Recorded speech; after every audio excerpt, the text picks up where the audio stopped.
சத்தம் இல்லாமல் குசு விட முடியும். Logically possible. அதே மாதிரி சண்டை போடாமல் போரிட முடியும். அதுவும் லாஜிக்கலி பாசிபிள்.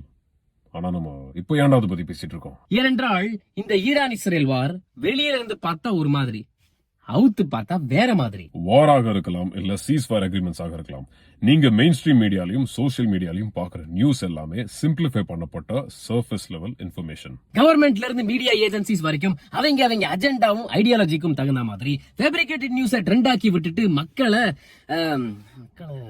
அது என்ன வேர்டு, மக்களுக்கு எமோஷன்ஸ் இருக்கு, வெவ்வேறு நம்பிக்கைகள் இருக்கு, லெவல் ஆஃப் அண்டர்ஸ்டாண்டிங்லயும் டிஃபரன்சஸ் இருக்கறனால உனக்கு பிடிச்ச மாதிரி அடிச்சு கொடுத்தாதான் நாங்க பொழப்பு நடத்த முடியும். ஜியோ பாலிடிக்ஸ்க்கு நரேட்டிவ் கன்ஸ்ட்ரக்ஷன் அடிப்படையானது. ஃபார் எக்ஸாம்பிள், சத்தாம் ஹுசைனும் முஅம்மர் கத்தாஃபியும் ஒரு பக்கம், ஜிசிசி கண்ட்ரீஸோட லீடர்ஸ் இன்னொரு பக்கம். ஒரு டிஃபரன்ஸ் நோட் பண்ணீங்களா ஃப்ரெண்ட்ஸ்? ஜிசிசி கண்ட்ரீஸோட லீடர்ஸ் மன்னர் பரம்பரையை சேர்ந்தவங்க, வேற கத்தாஃபி அண்ட் ஹுசைன் ரெவல்யூஷன் மூலமாக பவருக்கு வந்தவங்க. இவங்க ரெண்டு பேருடைய அப்ரோச்சஸ் வேற மாதிரி இருந்திருக்கலாம், ஆனா சோசியலிசம் அண்ட் அரப் நேஷனலிசம் அவங்களுடைய கோர் ஐடியாலஜியாக இருந்திருக்கு. ஆனா மன்னர் பரம்பரையை ஷேக் பண்ணி விட்டது great Britain and America.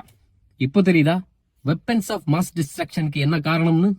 Islamic revolution மூலமாக பவருக்கு வந்த ஈரானுடைய ஷியா இஸ்லாமிக் ரெஜிமும் இந்த நான் அமெரிக்கன் பிரிட்டன் லிஸ்ட்ல அடங்கும். இந்த ஈரான் இஸ்ரேல் வார பல பேரு பாலஸ்டைன் காண்டி, நியூக்ளியர் ப்ரோக்ராம் காண்டி, இல்ல ஜூஸ் வர்சஸ் முஸ்லிம் வாராக பாக்குறீங்க.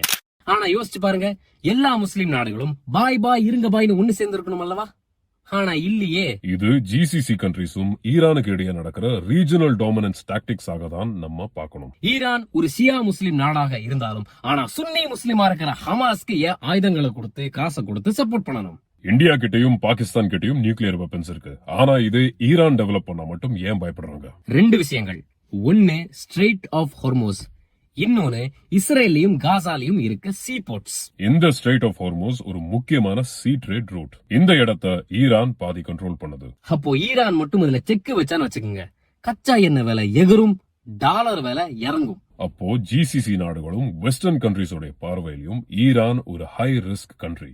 இப்போ சவுதியில இருந்து இஸ்ரேல் காசா வரைக்கும் ஹைவே பில்ட் பண்ணி, இஸ்ரேல்லயும் காசாலையும் நல்ல சீ போர்ட்ஸ் பில்ட் பண்ணி அதுல இருந்து கச்சா எண்ணெயை ஏற்றுமதி பண்ணாங்கன்னா ஜிசிசி கண்ட்ரீஸ் ஹார்மோஸ் ஸ்ட்ரெய்ட்டை நம்ப வேணாம். ஆனா இந்த ப்ராஜெக்டுக்கு தடையாக இருப்பது இஸ்ரேல் பாலஸ்டைன் பிரச்சனை. இன்ஃபேக்ட் ஹார்மோஸ் வழியாக இல்லாமல் ரியாத் நெகேவ் காரிடோர் மூலமாக எக்ஸ்போர்ட் பண்ணாங்கன்னா மில்லியன்ஸ்ல காஸ்ட் சேவ் பண்ணலாம். இந்த ரியாத் நெகேவ் காரிடோர் ப்ராஜெக்ட் மட்டும் சக்சஸ்ஃபுல் ஆச்சுன்னா மிடில் ஈஸ்ட்லயே சவுதி அண்ட் இஸ்ரேல் தான் மோஸ்ட் பவர்ஃபுல் கண்ட்ரீஸாக இருப்பாங்க.